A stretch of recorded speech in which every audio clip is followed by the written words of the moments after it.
दोस्तों, योगिनी एकादशी के दिन चुपचाप गाय को खिला दें। ये एक छोटी सी चीज, उससे पहले दोस्तों जान लेते हैं। योगिनी एकादशी के बारे में हर महीने एकादशी का पर्व आता है, लेकिन आषाढ़ महीने में आने वाली योगिनी एकादशी सबसे ज्यादा महत्वपूर्ण होती है। आइए जानते हैं, साल 2024 में सबसे बड़ी योगिनी एकादशी कब है और आषाढ़ माह के कृष्ण पक्ष की 11वीं तिथि पर योगिनी एकादशी का व्रत किया जाएगा। भगवान श्री कृष्ण से खुद युधिष्ठिर को योगिनी एकादशी के महत्व के बारे में बताया था।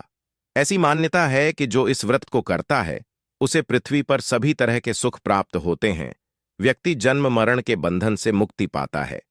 योगिनी एकादशी का व्रत करने से 88,000 ब्राह्मणों को भोजन कराने के समान फल की प्राप्ति होती है और व्रती को बैकुंठ धाम की प्राप्ति होती है। इस साल योगिनी एकादशी 1 या 2 जुलाई किस दिन है जाने।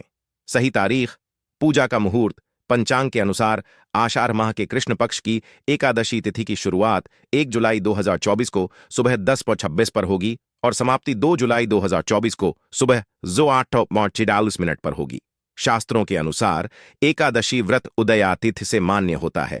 ऐसे में इस साल योगिनी एकादशी 2 जुलाई 2024 को मनाई जाएगी। दोस्तों, योगिनी एकादशी के दिन स्वर्ग का दरवाजा खुल जाता है, इसलिए इस दिन किया गया दान पुण्य अन्य दिनों में किए गए दान पुण्य से अधिक फलदायी होता है। वास्तव में योगिनी एकादशी के दिन अगर आप यह उपाय कर लेते हो तो यकीनन आप पर मां लक्ष्मी की कृपा होगी और आप धनवान बन जाओगे। आप धनवान ना बने तो मुझे बताना दोस्तों, बस जो उपाय आपको बताया जाए वह उपाय कर लेना। चलिए जानते हैं। एकादशी के दिन चुपचाप गाय को खिला दें। यह एक छोटी सी चीज, रोड़पति भी होंगे, करोड़पति मिलेंगे, सभी संकट और कष्टों से मुक्ति, मृत्युदंड, पितृदोष तुरंत होगा खत्म। पूरे साल आपके भरे रहेंगे अन्न धन के भंडार, यूं कहें कि आपकी 7 पुश्ते तक करेंगे रुपयों पैसों पर राज। दोस्तों, 7 पीढ़ियों तक बैंक बैलेंस बढ़ता चला जाएगा। सभी भी दुख दर्द संकट कष्ट है वह दूर हो जाएंगे और सभी सुख आपके कदमों में आ जाएंगे। सभी सुख आपके कदम चूमेगी। यदि आप यह एक छोटी और खास चीज चुपचाप गाय को खिला देते हैं तो तत्काल गरीबी आपके जीवन से खत्म हो जाएगी। यूं कहे व्यक्ति रंग से राजा बन जाता है और 33 कोटि देवी देवताओं को धारण करने वाली गौ माता की भी कृपा व्यक्ति पर आजीवन बरसती है। व्यक्ति के घर में कभी भी अनंत धन वस्त्र कमी नहीं होती है। धन के भंडार व्यक्ति के घर में भरे रहते हैं। व्यक्ति के जीवन से तत्काल गरीबी खत्म हो जाती है। तो दोस्तों, कौन कौन से वे गाय से जुड़े खास और महत्वपूर्ण उपाय हैं जिन्हें यदि आप एकादशी के दिन कर लेते हैं तो दोस्तों यकीन मानिए आपके घर में अन्न धन के भंडार सदैव भरे रहेंगे। जो भी जीवन के दुख दर्द संकट कष्ट है वह सभी दूर हो जाएंगे। इस वीडियो में हम आपको उसी एक खास और महत्वपूर्ण चीज के बारे में बताएंगे, क्योंकि आपको योगिनी एकादशी के दिन गाय को जरूर खिलानी है। तो दोस्तों, अपने फायदे के लिए पूरा वीडियो देखना। यदि आज की इस वीडियो को अपने बीच बीच में से देखा, काट काट कर देखा, तो यकीन मानिए जीवन में आपको कभी सफलता हासिल भी नहीं होगी, क्योंकि इस वीडियो में आपको कुछ ऐसे उपाय गाय से जुड़े बताने वाले हैं जिन्हें करने से आपके जीवन के जो भी दुख दर्द संकट है या कामयाबी होने में कोई बाधाएं आ रही, सभी से छुटकारा मिलने वाला है। यूं कहे कि आपके जीवन में अपार धन सुख संपत्ति की प्राप्ति हो जाएगी। कभी भी धन से संबंधित परेशानी नहीं रहेगी। आर्थिक स्थिति आपकी प्रबल हो जाएगी। धन प्राप्ति के योग्य बन जाएंगे और जीवन में सदैव अनंत धन के भंडार आपके घर में भरे रहेंगे। अनंत धन वस्त्र कभी कमी नहीं होगी आपके घर में।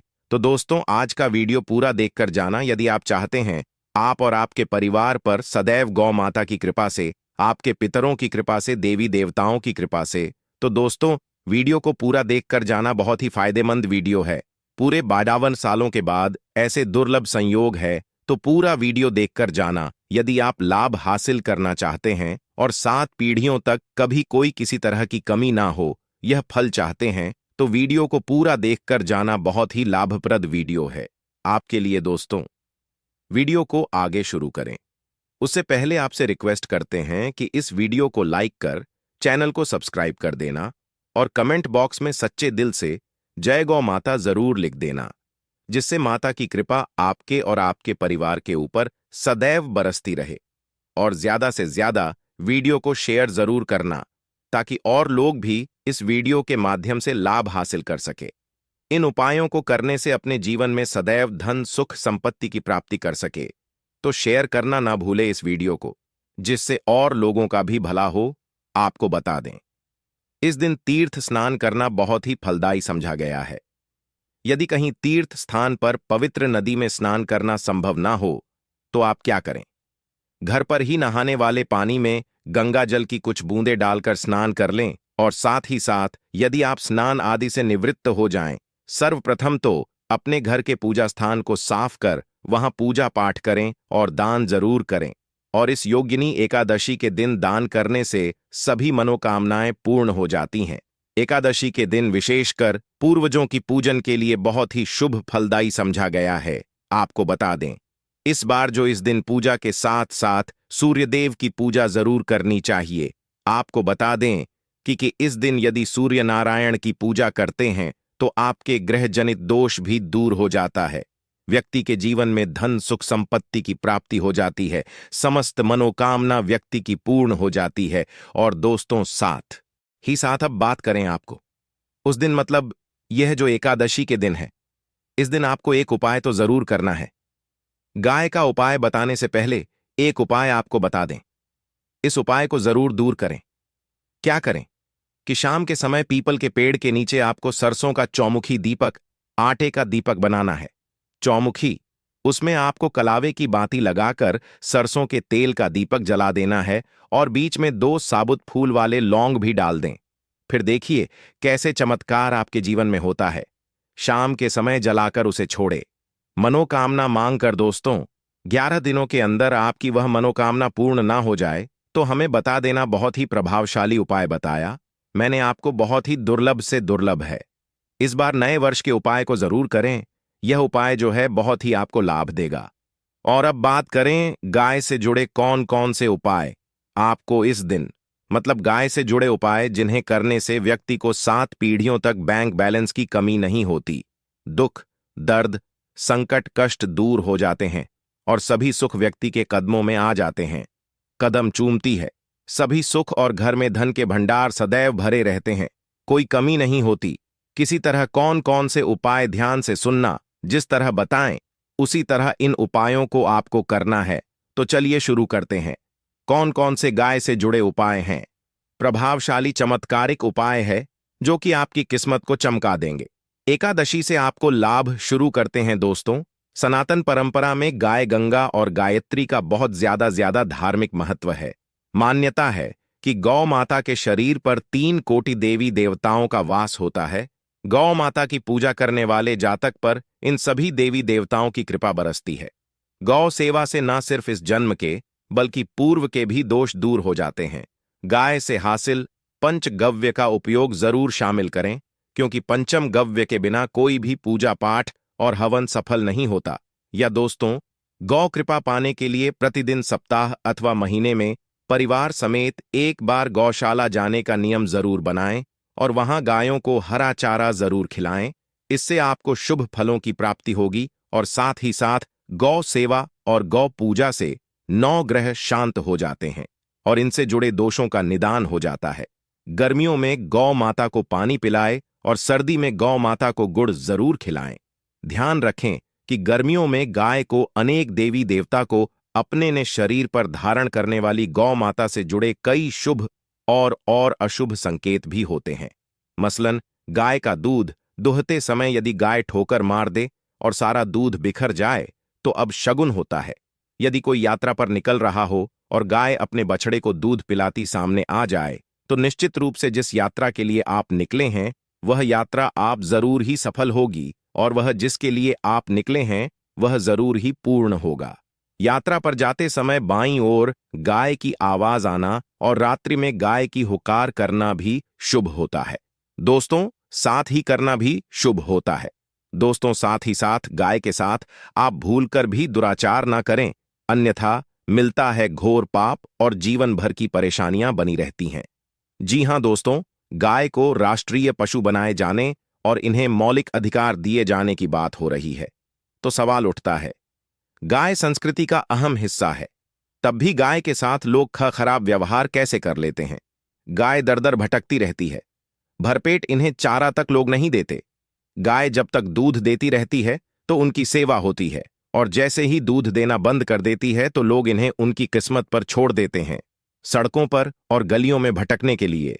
ऐसे में गोवंश जीवों को कोई डंडे मारता है तो कोई पानी डाल देता है, कभी वाहनों की चपेट में आ जाती है तो कभी बीमार होकर बेचारी यह गाय दम तोड़ देती है। ऐसे में जरूरत है इन बातों को जानने की। गाय को लेकर शास्त्रों में क्या कहा गया है, गाय के साथ आपको कैसा व्यवहार करना चाहिए। दोस्तों, गाय को कभी भी मारना पीटना नहीं चाहिए। शास्त्रों में गाय को माता का दर्जा दिया गया है। गाय को मारने वाला माता को मारने पीटने वाले के समान पाप का भागीदार समझा जाता है। नरक लोक में वर्षों तक कष्ट भोगना पड़ता है, अगले जन्म पशु योनि में मिलता है। कथा है कि गौतम मुनि ने गलती से गाय को डांव मार दिया था, जिससे गाय की मृत्यु हो गई थी, और इस पाप से मुक्ति के लिए इन्हें वर्षों तक तपस्या करनी पड़ी। भगवान श्री कृष्ण जी ने बैल स्वरूप में आए वृद्धाश्रम का वध कर दिया था, जिससे मुक्ति के लिए भगवान श्री कृष्ण को संपूर्ण तीर्थों को एक कुंड में बुलाना पड़ा, और इस कुंड में स्नान से वह पाप मुक्त हो गए थे। दोस्तों, साथ ही साथ पानी पी रही गाय को भगाते हैं। वे घोर पाप के भागी बनकर नरक भोगते हैं, ऐसा पुराणों में बताया गया है। जबकि जो लोग गाय के लिए प्याऊ और चार बनवाते वह माह भाग्यवान होते हैं। ऐसे लोग घोर पाप से मुक्त होकर स्वर्ग पा जाते हैं और बड़े ही धनवान कुल में जन्म लेकर सुख भोगते हैं। और साथ ही साथ आराम कर रही गाय को कष्ट देकर कभी भी उठाना नहीं चाहिए। कहते हैं कि जिस स्थान पर गाय बैठी है वहां से नकारात्मक ऊर्जा खत्म हो जाती है। गाय के बैठने की जगह को जो लोग नियमित साफ रखते हैं वह जन्म में किए गए जाने अनजाने में पापों से मुक्ति हो जाती है और गोलो लोक में स्थान पाते हैं। गाय को डंडा मारकर उठाना, पानी डालकर उठाने से मनुष्य पाप का भागी बनता है और अगले जन्म में उसे दर दर भटकना पड़ता है। और साथ ही साथ शास्त्रों में बताया गया है कि गाय का दूध उसके बछड़े के लिए होता है। गाय के बछड़े से बचा हुआ दूध ही मनुष्य को लेना चाहिए। परंतु कुछ लोग एक बार गाय को दूध लेने बाद फिर से बछड़े के लिए बचा हुआ दूध भी धो लेते हैं। ऐसा करना घोर पाप कहाँ जाता है। ऐसे दूध को धोने वाला और ग्रहण करने वाला दोनों ही पाप के भागी बन जाते हैं। दोस्तों, साथ ही साथ शास्त्रों में कहा गया है कि गोवंश मतलब गाय और बैल के पीठ पर नहीं बैठना चाहिए। इनकी पीठ पर बैठने से महापाप लगता है। ऐसे लोगों को नरक की यातना भोगनी पड़ती है। एकमात्र देव के अंश के उत्पन्न नंदी ही गोवंश है, जिस पर स्वयं महादेव और महादेवी सवारी करती हैं, क्योंकि नंदी ने स्वयं अपनी इच्छा से महादेवी की सवारी बनना स्वीकार किया था। और साथ ही साथ शास्त्रों में गाय के दान को बहुत ही महत्व दिया गया है। परंतु ऐसी गाय का दान कभी नहीं करना चाहिए जो बूढ़ी और बीमार हो। कठोपनिषद में नचिकेता की कथा भी इस संदर्भ में है कि जिस नचिकेता ने पिता द्वारा बूढ़ी गाय को दान करने पर आपत्ति जताई थी, दूध देने वाली और बछड़े सहित जो लोग का दान करते हैं वह महान पुण्य को हासिल करके स्वर्ग में स्थान पाते हैं। दोस्तों, साथ ही साथ सूर्य चंद्र मंगल शुक्र की युक्ति राहु से हो तो पितृदोष होता है। यह भी मान्यता है कि सूर्य का संबंध पिता से एवं मंगल का संबंध होने के कारण सूर्य यदि शनि राहु या केतु के साथ स्थित हो या दृष्टि संबंधी हो तथा मंगल की युति राहु या केतु से हो तो पितृदोष होता है। इस दोष से जीवन संघर्षमय बन जाता है। यदि पितृदोष हो तो गाय को प्रतिदिन या किसी भी एकादशी को या किसी पूर्णिमा के दिन, अमावस्या या किसी भी खास दिन पर रोटी गुड़ चारा खिलाने से पितृदोष खत्म जाता है। साथ ही साथ गाय की पीठ पर जो कूबड़ बना होता है वह बृहस्पति गुरु है। अतः जन्मपत्री में यदि बृहस्पति अपनी नीच राशि मकर में हो या अशुभ शिवलिंग में जा रहे हो और सामने से गौ माता आती हुई दिखाई दे तो गौ माता को अपनी दाहिनी ओर से जाने देना चाहिए। आपकी यात्रा जरूर ही सफल होगी। और जिस घर में गाय होती है उसमें वास्तु दोष स्वतः ही खत्म हो जाता है। और साथ ही साथ आपको बता दें कि गाय को आप भी रोटी बनाएं, प्रतिदिन ताजी रोटी ही बनाएं। गाय को अगर आपने रोटी बनाई है तो कोशिश करें कि उस रोटी को आप तुरंत ही गाय को दे दें। अगर आप उस रोटी को रख दें और उस रोटी को अगले दिन देंगे तो वह रोटी बासी मानी जाएगी। गाय को कभी भी बासी रोटी ना दें, इससे घर में नकारात्मक ऊर्जा वास करती है और जो भी काम आपके बनने वाले होंगे वह काम भी आपके बिल्कुल भी नहीं बनेंगे। इससे आपके घर में हमेशा दर्द देवता का वास रहेगा और आप जिस भी काम को करेंगे उस काम में आपको हमेशा असफलता ही हाथ लगेगी। इसलिए कोशिश करें गाय को रोजाना ताजी रोटी बनाकर खिलाएं और रोटी को बिल्कुल ना रखें। बासी रोटी गाय को ना दें और साथ ही साथ सड़ी गली चीजें गाय को नहीं खिलानी चाहिए। घर में कोई फल है, कोई सब्जी है, सड़ जाए तो लोग क्या करते हैं, गाय को देते हैं। नहीं, ऐसा नहीं करना चाहिए। ऐसा करने से यदि आप गाय को खिलाते हैं तो आप पाप के भागी बन जाते हैं।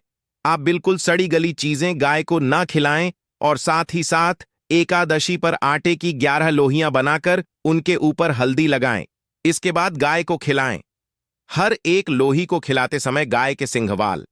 आपके जीवन में खुशियां ही खुशियां होंगी। और एक बार एकादशी पर आप 7 बार गाय की परिक्रमा भी कर लें तो आपके समस्त काम होंगे।